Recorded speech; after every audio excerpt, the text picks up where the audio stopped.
Coming up this week, Shafe gives us a shout out to our new region champs. Reese hits the road for his first road trip of the year. And Emily shows us how to save a few bucks through scholarships. It's Friday, October 25th, and the buzz starts right now.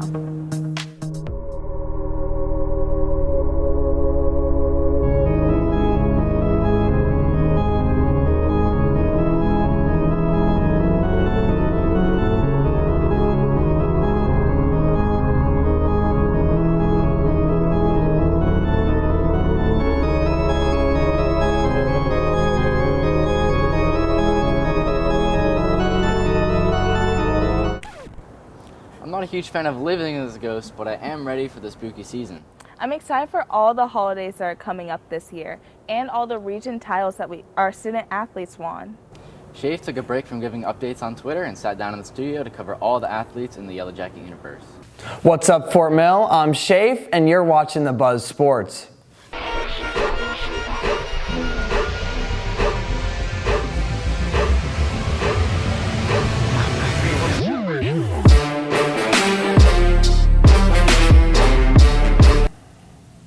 Football had a bye week to get prepped and ready for Northwestern tonight. They'll travel out to the Trojans at 7. With football season coming to a close, comp season is just now starting, with our very own cheer girls taking to the mats in the region competition on Wednesday, becoming crowned region champions, along with some of our other fall sports starting their postseasons. Girls tennis played their first match on the road to state on Wednesday, beating Riverside in the first round of playoffs. Our volleyball team traveled to TL Hanna in the first round of playoffs, suffering an unfortunate defeat in the first 3 matches. While cheer team took to the mats, our girls golf team took to the greens one last time, competing in the Upper State Regional Championship, which will mark the end of their season. That's all for this week. Reporting for The Buzz, I'm Shafe. Back to you, Adam and Andy. Thanks, Shafe. Thinking about our futures can be stressful, especially when it comes to applying to colleges. Thankfully, Emily is here to help us save a few dollars on our higher education. According to the College Board, the average cost of college tuition is $20,000 at in-state public schools. Scholarships help lift the loads of money spent on higher education. While there are many scholarships available, not everyone knows about them, and you may be asking yourself where to start. To obtain scholarships, particularly from an academic realm, you need to think of it as a competition. Everybody wants a piece of the pie, correct? So if you feel like you're going to get the best or the biggest piece of the pie, you want to make sure that your academic standing is a little bit higher than everyone else's. The advice I would give the students looking to get a scholarship to go to college is start early. It's so much easier to start with a higher SAT or a higher GPA and try to raise it or try to keep it as opposed to starting low and try to bring it up. As I tell students, I don't know your pocketbook. So you have to have a very upfront and honest conversation with your parents or your legal guardian about how they are planning to fund your college education.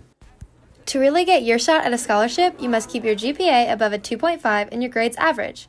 You can find any information you need on Naviance, which can be accessed through the guidance page on the Fort Mill website. I'm Emily, reporting for The Buzz. I'm always down to save some money, so thanks, Emily, for sharing that with us. Reese decided to jump into the driver's seat and take his first road trip of the year to a monument some would call a clumsy catastrophe.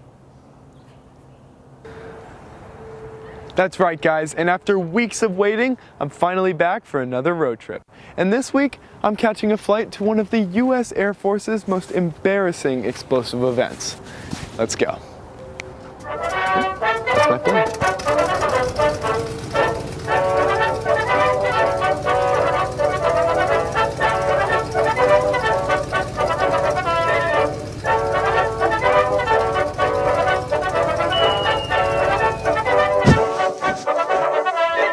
Well, after that perfect landing, I've made it to Mars Bluff, South Carolina, home to ground zero of our state's atomic accident, the Mars Bluff Impact Crater.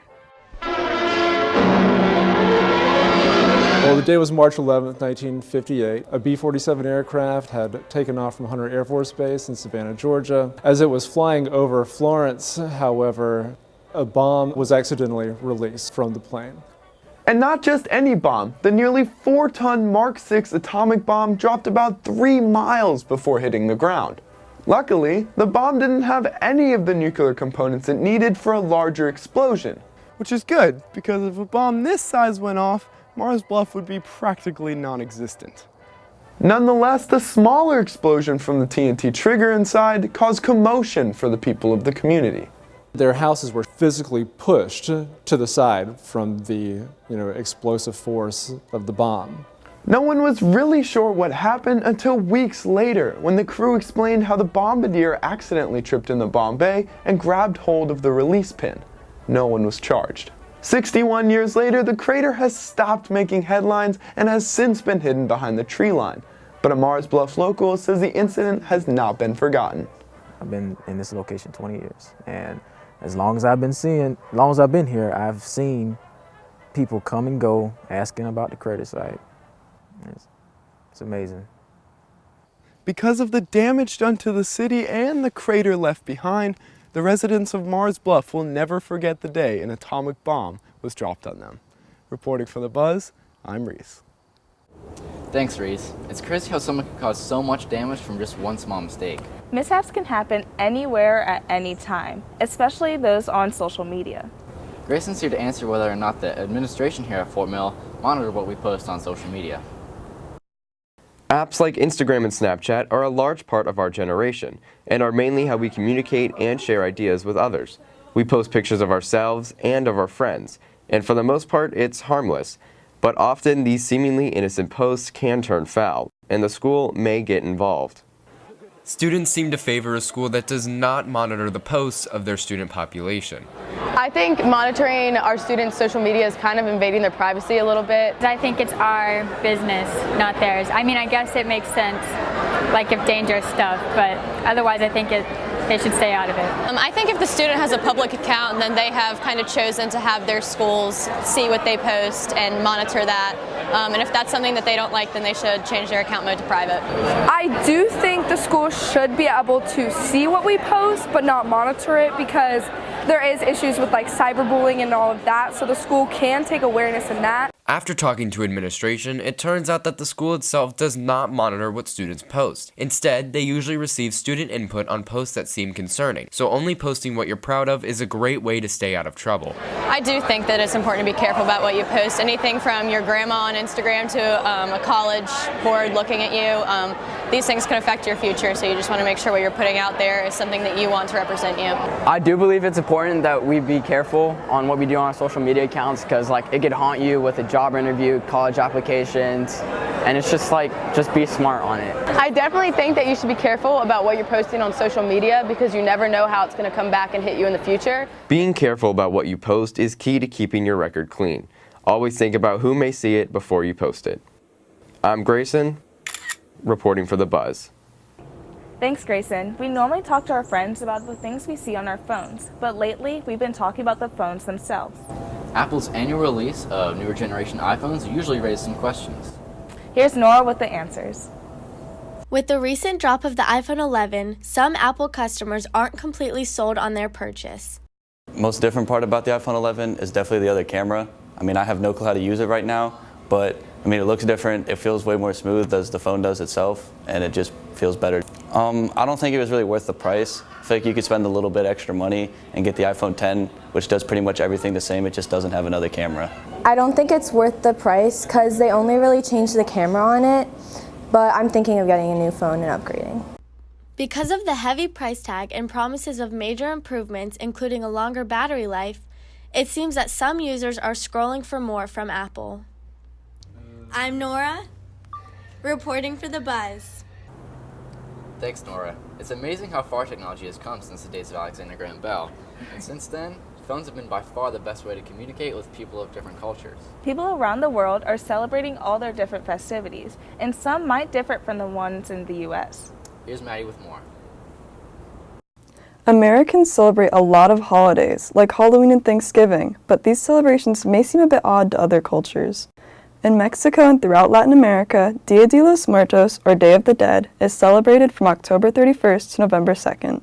On Dia de los Muertos, families will clean and decorate loved ones' graves while celebrating the dead through things and activities they loved in life. Though the focus is on death, Dia de los Muertos remains an uplifting and happy holiday, often celebrated with songs and sweets, such as calaveras de azúcar or sugar skulls. Across the Atlantic, Brits observe Bonfire Night, also known as Guy Fawkes Night. Every 5th of November, bonfires are lit, fireworks are set off, and an effigy of Guy Fawkes is burned alongside the campfire foods, such as toffee, apple, and baked potato. This rowdy holiday celebrates the foiling of his plot to bomb Parliament. Since Bonfire Night falls so close to Halloween, Brits often combine parties for both. Though the history of this holiday is a bit morbid, for the British, it's a fun holiday most similar to our 4th of July. Around the world, fall celebrations, both like and unlike ours, are something to look forward to this holiday season. Reporting for The Buzz, I'm Maddie. Well, that's all we have for this week's show. If you haven't already, be sure to follow us on social media for updates about the show as well as additional stories from around the area. Until next time, I'm Andy. And I'm Adam. Have a spooky weekend, Fort Mill. When I was younger, for Halloween, I would dress up as Chucky. So I used to want to be something scary, so I didn't get scared. A Halloween costume I had as a kid, I had a black morph suit, so I'd go out at 10 or something when it got really dark, and I'd just run around and scare all the little kids in my neighborhood because I knew them all. Well, one Halloween costume I had as a kid would probably have to be like a Mortal Kombat costume, like Scorpion or something. Because, I was like a really huge fighting game fan. Mortal Kombat was like the greatest game ever. Blooper reel. I totally forgot. Action.